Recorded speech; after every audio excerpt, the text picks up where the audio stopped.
भगवते वासुदेवाय नमः। हरे कृष्णा कृष्ण कृष्ण हरे हरे, हरे राम राम राम हरे हरे। आइए शुरू करते हैं आज की कथा। कार्तिक माह मास, छठा अध्याय। सूत जी ने ऋषियों से आगे कहा। ब्रह्मा जी से अब तक की 5 अध्यायों में बटी यह कथा सुनकर ब्रह्मा जी से भाव विभोर होकर गदगद हो गए। वो ब्रह्मा जी को प्रणाम करके निवेदन किया कि कार्तिक मास के महात्म का विस्तार से वर्णन कीजिए। नारद जी के मुख से ये बात सुनकर ब्रह्मा जी बोले, हे पुत्र, तुम बहुत ही उद्धार और सभी प्राणियों का भला चाहने वाले हो। अब मैं तुम्हें ऐसी कथा तुमसे कहता हूँ जिसके सुनने मात्र से पापों का नाश हो जाता है। हे नारद, सूत जी इसी नैमिषारण्य तीर्थ में शौनक ऋषियों से कहते हैं कि ऋषियों साधुओं का सत्संग अति पवित्र होता है और संसार के पापों के भय को दूर कर देता है, ज्ञानियों को मोक्ष देता है, कामना वालों की कामना पूरी करता है। श्री गंगा जी पापों को नष्ट कर देती है, चंद्रमा ताप को दूर कर देता है, कल्पवृक्ष दीनता को नष्ट कर देता है, परंतु साधु गप पाप ताप और दीनता तीनों को नष्ट कर देता है। इसका आधा क्षण भी मोक्ष का दान देने वाला हो जाता है। इतनी वार्ता सुनकर ऋषि कहने लगे कि हे सूत जी, आप कृपा करके कार्तिक मातम इतिहास तथा प्रसंग सहित सुनाइए। तब सूत जी कहने लगे कि हे ऋषियों, एक समय भगवान कृष्ण से कमल जैसे नेत्रों वाली श्री सत्यभामा जी कहने लगी कि मैं धन्य हूँ और मेरे माता पिता भी धन्य हैं, जिनके मेरे जैसी कन्या उत्पन्न हुई, जिसके पति आप भगवान हुए। आप 16,108 रानियों में सबसे अधिक मुझसे प्रेम करते हैं।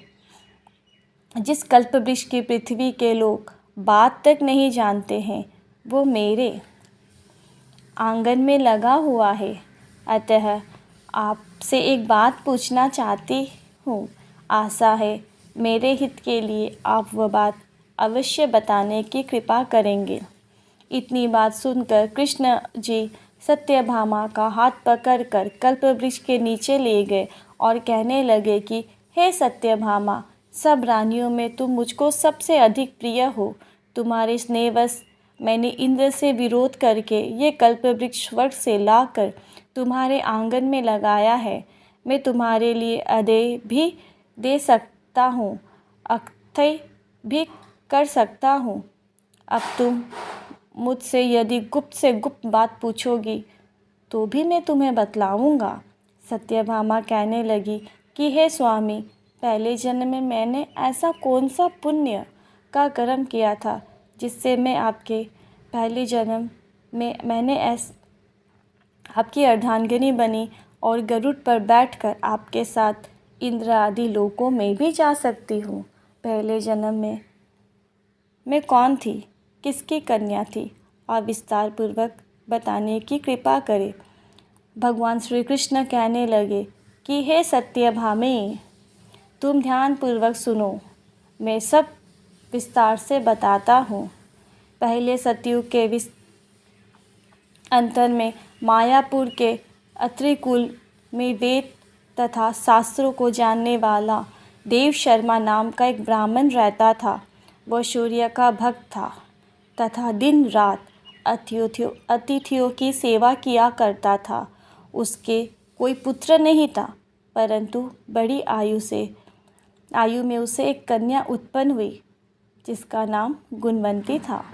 देव शर्मा ने चंद्र नामक अपने एक शिष्य के साथ अपनी कन्या गुणवंती का विवाह कर दिया था। चंद्र पिता के समान उसकी सेवा करता था। एक दिन देव शर्मा अपने दामाद के साथ लकड़ियों काटने के लिए हिमाचल के समीप गया। वन में इधर उधर फिरते हुए उन्होंने एक महाभयंकर राक्षस देखा। उसको देख के वो दोनों भागने में असमर्थ हो गए और दोनों ही उस राक्षस के हाथ से मारे गए, परंतु उस क्षेत्र के प्रभाव से और उनके कर्मों के कारण हमारे बैकुंठ धाम को प्राप्त हो गए। क्योंकि जैसे मेघ से बरसा हुआ जल सब नदियों द्वारा समुद्र में प्रवेश पा जाता है, वैसे ही गणेश, शिव, सूर्य, विष्णु किसी भी देवता की उपासना की जाए हमको ही प्राप्त हो जाती है। इसी प्रकार वे दोनों सूर्य के भक्त हमारे दूतों द्वारा विमान में बैठकर हमारे लोक को प्राप्त हो गए। उन दोनों का मारण सुनकर गुणवंती बड़ा रुदन करने लगी और पुकारने लगी कि हे पिता, हे पति, तुम्हारे बिना मेरा निर्वाह कैसे होगा? मैं किस प्रकार जीवित रह सकूंगी? तुम मुझे छोड़कर कहाँ चले गए? मेरे अन्न तथा भोजन का प्रबंध कैसे होगा? मेरे लिए अब कोई ठिकाना ना रहा। इस प्रकार विलाप करती हुई वह अचेत होकर वृक्ष की तरह भूमि पर गिर गई और जब कुछ चेतना आई तो उसने घर का सामान बेचकर उन दोनों की अंत्येष्टि क्रिया की और मेरी भक्ति में सदा तत्पर रहने लगी। इसी प्रकार कार्तिक मास आ गया और वह कार्तिक के व्रत करने लगी तथा एकादशी का व्रत भी करने लगी। यह दोनों ही व्रत भगवान को अति प्रिय है तथा मुक्ति और ऐश्वर्य देने वाले हैं। कार्तिक मास में तुला के सूर्य में जो प्रातःकाल स्नान करते हैं, जागरण तथा दीपदान करते हैं, उनके महापातक नाश हो जाते हैं। जो मंदिर में जाकर झाड़ू देते हैं या भगवान की पूजा करते हैं वह जीवन मुक्त हो जाते हैं। जो तुलसी के वन की पालना करते हैं वह फिर इस संसार में आकर जन्म नहीं लेते हैं। एक दिन वह जज्बर से पीड़ित हो गई, तब भी दुर्बल शरीर वाली गुणवंती गंगा स्नान को गई। अतएव गंगा जी में प्रवेश करते ही शीत के मारे उसकी सब देह कांपने लगी और वह स्थिर होकर वहीं पर गिर पड़ी। उसी समय हमारे दूत सुंदर विमान में बिठाकर उसको हमारे धाम को ले आए। ये कार्तिक के व्रत का ही प्रभाव था। फिर द्वापर में ब्रह्मादि देवताओं की प्रार्थना पर इस पृथ्वी का भार उतारने के लिए हमने कृष्ण अवतार लिया, तो उस समय हमारे ही सब देवगण यादव बने और तुम्हारे पिता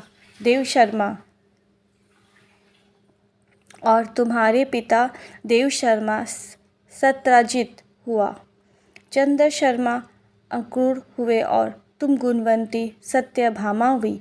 कार्तिक के व्रत के प्रभाव से तुम हमारी प्यारी हुई। तुमने अजन्म तुलसी के वृक्ष का पालन किया, इसी से तुम्हारे आंगन में कल्प वृक्ष है। कार्तिक में तुमने दीपदान किया, इसी से तुम्हारे घर में लक्ष्मी स्थित है। जो कार्तिक मास में तुमने व्रत आदि किए, उसी से तुम हमारी अर्धांगिनी हो। जो कोई कार्तिक मास में व्रत आदि करता है वो हमको तुम्हारे समान ही प्रिय होता है। अन्य दूसरे जप, तप, यज्ञ, ज्ञान आदि कार्तिक मास की 16वीं कला के बराबर भी नहीं है। कार्तिक मास महात्म का 6वां अध्याय समाप्त हुआ।